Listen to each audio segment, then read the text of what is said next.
It's 1967, you are an American soldier boarding the USS Liberty in the middle of the Mediterranean. But you are not here to fight. Or, that is what you were told. Your mission is a peaceful one. Say, to listen to what the enemies are saying and report back to your commanders. To keep it simple, you are here to collect intelligence. So you relax, unarmed, playing cards on deck, full confident you are under the protection of your greatest ally in the region. By the way, who would dare to attack an American ship?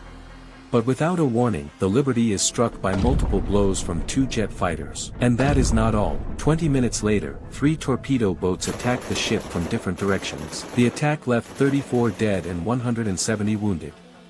And the attacker? Not Russia, China, or Korea. The attacker was Israel. But why would Israel attack an American ship? This is the story of one of the most underdiscussed events in U.S. history. We'll see the controversies surrounding the case and what was the aftermath of the attack.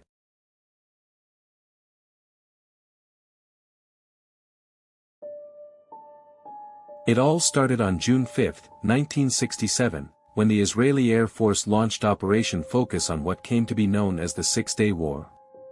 This war started with a massive attack on Egyptian airfields that eliminated the Egyptian air forces and defenses within 30 minutes.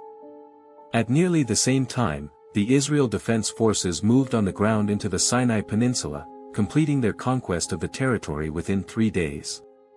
Later, Israel carried series of attacks against 2 other Arab nations, Jordan and Syria.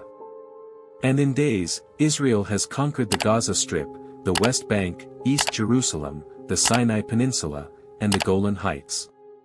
The USS Liberty, an American Navy intelligence gathering ship, was dispatched in the international waters of the Mediterranean, conducting an intelligence collection mission.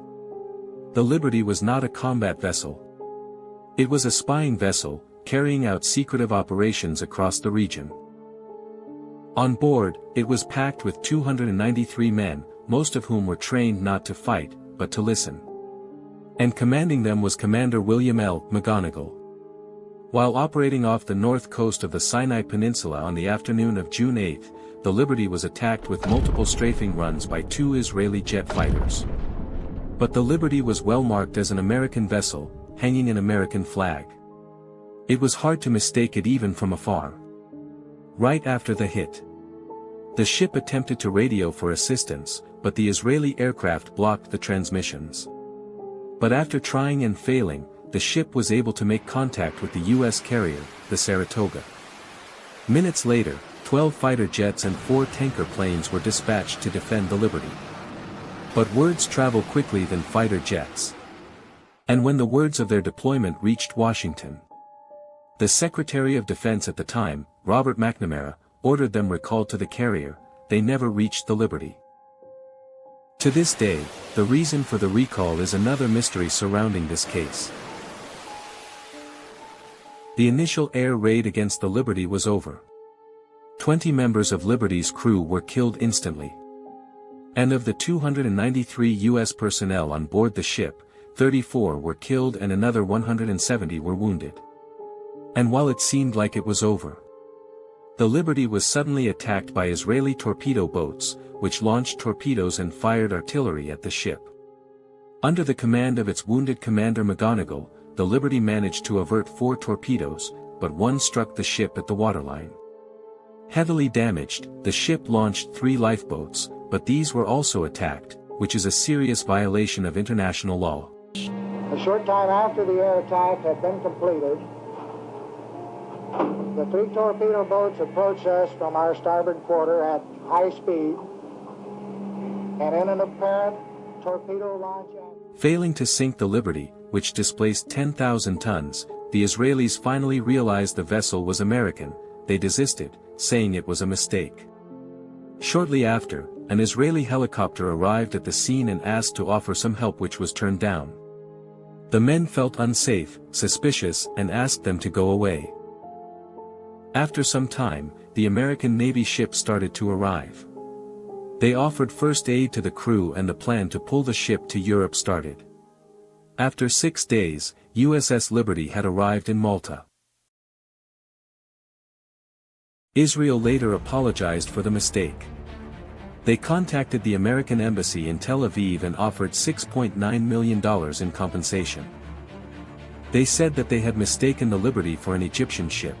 And this is where the controversy started.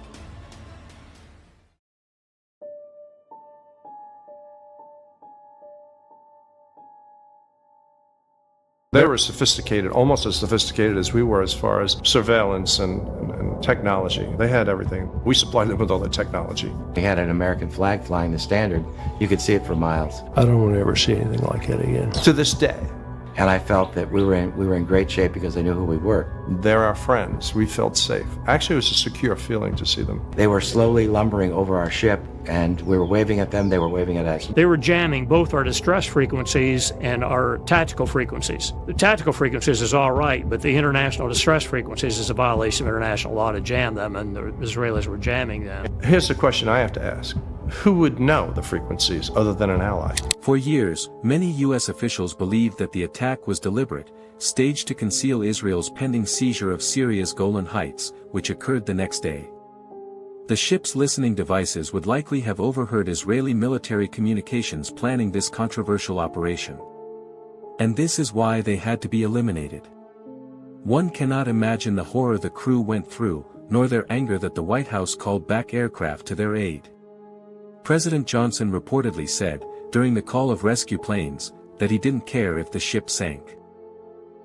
He wasn't going to embarrass an ally. But how did he know the attackers were Israelis? Or, to keep it formal, how did he know the attackers were American allies? Mind you, not even the crewmen at the time knew who their attackers were because they were flying unmarked aircraft. Another famous argument raised from the 2003 book Operation Cyanide, where author and journalist Peter Honan claims secret elements within the U.S. and Israeli governments colluded to bomb the ship and blame the attack on Egypt and their superpower ally, the Soviet Union. According to this argument, this would trigger a massive retaliation, which would ensure Israeli victory. The attack on the Liberty was pre-planned, perhaps from at least a year beforehand, Mr. Honan says. The Liberty was sent into a very dangerous situation, where it was, in my view, placed in a position to be attacked. He says the intention was to sink the ship and kill everyone on board, but as the Liberty remained afloat, the plan was aborted and has been hushed up ever since. But if this is true, then we can both agree it was not the first time this kind of script was put to play by the U.S. government.